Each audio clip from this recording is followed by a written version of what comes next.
Now, just how far is the Trump administration in bed with the Koch brothers? Now, the Koch brothers, of course, if you don't know, are two billionaire brothers that run a network of very conservative think tanks and organizations.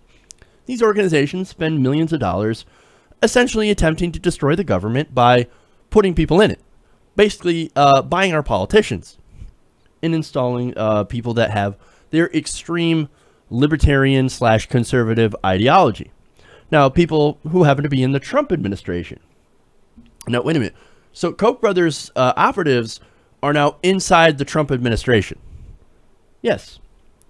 Now, let me give you the proof here. This comes from Lee Fong of The Intercept, who wrote a great article exposing these people and just how much money they've received from the Koch network before joining the Trump administration. He says, newly disclosed ethics forms revealed that a significant number of senior Trump staffers were previously employed by the sprawling network of hard-right and libertarian advocacy groups, financed and controlled by Charles and David Koch. The conservative duo hyper-focused on entrenching Republican power, eliminating taxes, and slashing environmental and labor regulations. Regulation, of course, that I have to point out that the Trump team has already been starting to work on dismantling, getting rid of. So let's talk about some of these people. Now, Mark Short, now Trump's chief liaison to Congress, had previously led Freedom Partners Chamber of Commerce, the dark money nonprofit used by the Koch brothers and their donor cohorts to dispense money to allied groups. Freedom Partners, which maintains an affiliate super PAC, was at the center of the Koch's $750 million election effort during the 2016 campaign. So remember how the Kochs were supposed to sit this one out? Oh, we didn't like Trump.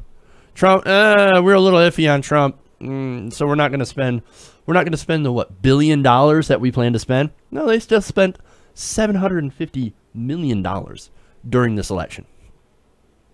I would say they made a massive investment. Okay. Now these ethics forms show some of the connections that were previously known and some that were unknown. Now these forms made available to the public last week reveal a number of previously undisclosed financial ties between the Koch network and Trump's inner circle of political aides. Now, one of them being Donald McGahn. Now, Donald McGahn is Trump's campaign attorney turned White House counsel. Now, he provided legal services to a range of outside Koch groups working to influence the election. McGahn, through the law firm Jones Day, advised Freedom Partners as well as I360, the Koch's big data firm set up to identify and target voters, and Americans for Prosperity, the election advocacy and grassroots lobbying organization run by the Koch brothers. Now, you also had Ann Donaldson. McGahn's chief of staff came to the White House from McGahn's law firm. Her financial disclosure shows that she also provided legal services to Freedom Partners and I360. The next one, you are going to know who this is. She is a frequent topic on the show, and that's Kellyanne Conway. Now, Kellyanne Conway is Trump's former campaign manager turned close White House advisor. Now, she consulted over the last year for American for Prosperity's National Foundation, as well as the Michigan and Ohio chapters of the group. Conway served as a board member for the Independent Women's Forum, which is a Koch-backed group whose goal is, quote, increasing the number of women who value free markets and personal liberty.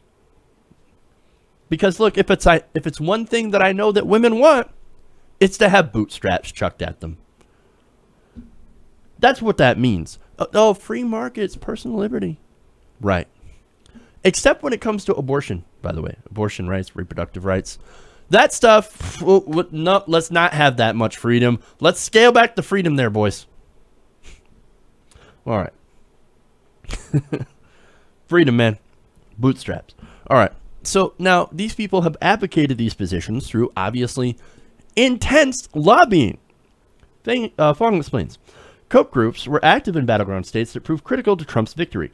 Americans for Prosperity employed 650 staff members during the campaign, with many stationed in Florida, North Carolina, Wisconsin, Pennsylvania, Ohio, New Hampshire, and Missouri. The field staff, using the new data tools from I360, focused on making sure Republican voters made it to the polls. Now, in these states, Americans for Prosperity also aired negative ads attacking Hillary Clinton in the last weeks of the campaign. linking her to the Democratic candidates and problems allegedly caused by the Affordable Care Act. The ads, which blanketed swing state television stations, held Clinton responsible for health care with, quote, higher cost, lost coverage, lost doctors. Ironically, that same health care bill that they hammered her with is now more popular than Trump care. Hilarious.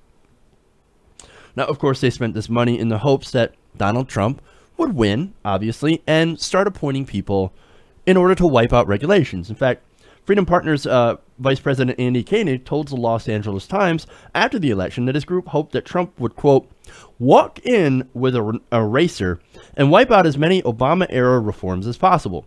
The group formulated, quote, a roadmap to repeal, which is a memo calling for the administration to prioritize revoking the Paris Climate Treaty, repealing clean water rules, and eliminating limits on pollution from coal-fired power plants. And you know what happened?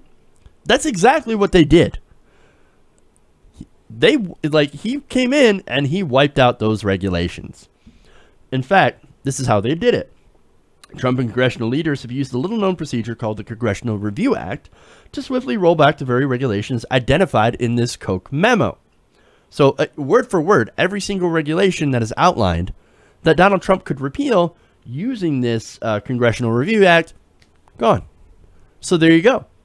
The Koch brothers got exactly what they paid for. They paid for this. Again, these regulations are now gone. Now, they have been also aided by a team that came to the White House policy staff directly from the Koch network. Well, let me explain. Koenig, the former Freedom Partners vice president, is now working in the White House as a policy assistant.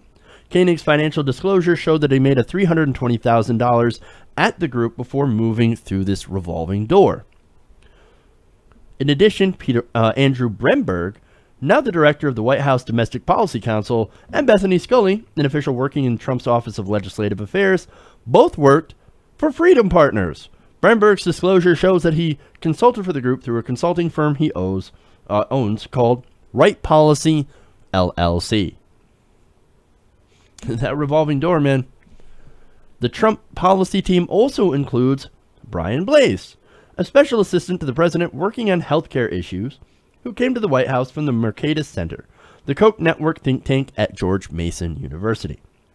A number of Vice President Mike Pence's staff also came from Koch organizations. Andelis Castillo, named earlier this year as Pence's senior aide, came from the Libre Initiative, a Latino outreach arm of the Koch network. Stephen Ford, Pence's director of speechwriting, previously worked as a speechwriter for Koch's Freedom Partners. So, basically what you have is you have the Koch brothers essentially running the government now. You have so many people from these Koch networks, from these different groups, Americans for Prosperity, etc., Freedom Partners, coming in there with these extreme ideologies. Now they're part of the very government that they have worked so hard to try to dismantle. But again, that's the whole purpose of the Koch brothers. That's the whole purpose of their network, to eliminate regulations, to eliminate taxes, so that they can save and hoard more of their money.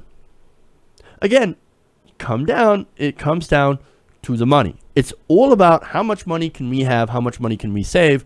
We don't care about you. We don't care about government. We want to dismantle government so that we can save a buck. That's what it's all about. And now, again, you have the Koch brothers now owning a huge, or having a huge amount of power in the White House. Now, to be fair, that doesn't exactly mean that they'll get everything they want. In fact, on the healthcare bill, the Koch brothers network was part of the Freedom Caucus. Now, Donald Trump is not exactly happy with the Freedom Caucus. In fact, they're pretty angry with the Freedom Caucus. So they didn't get along. But again, because of so many Koch associates inside the government, why do you think Donald Trump is trying to revive this the Trump care bill? Even after such a devastating loss. Now they're right back at it. He's negotiating with the Freedom Caucus. That's why they have so much sway. Because he's got all these Koch brothers people around him that are saying, hey, no, you need to make a deal. It needs to be even more conservative. That's what's going on here. So, yes, they may disagree from time to time, but overall, they all want the same thing. Donald Trump is sitting in the pocket of the wealthy conservative donors. And if you didn't see that, you didn't think that was coming, you weren't paying attention. We were saying that all throughout the election. Both candidates were in the pockets of money and special interests. The only one that wasn't was Bernie Sanders. So, again, this is what's going on with our government. This is who owns the government. So, we're going to see probably a lot of legislation put forward that's going to advance the interests of the hard right. Hey, everybody. Thanks for watching this video. If you want to see more like this, please hit the subscribe button below. And if you want to support truly independent progressive media, please consider becoming a patron at patreon.com/TYTNation.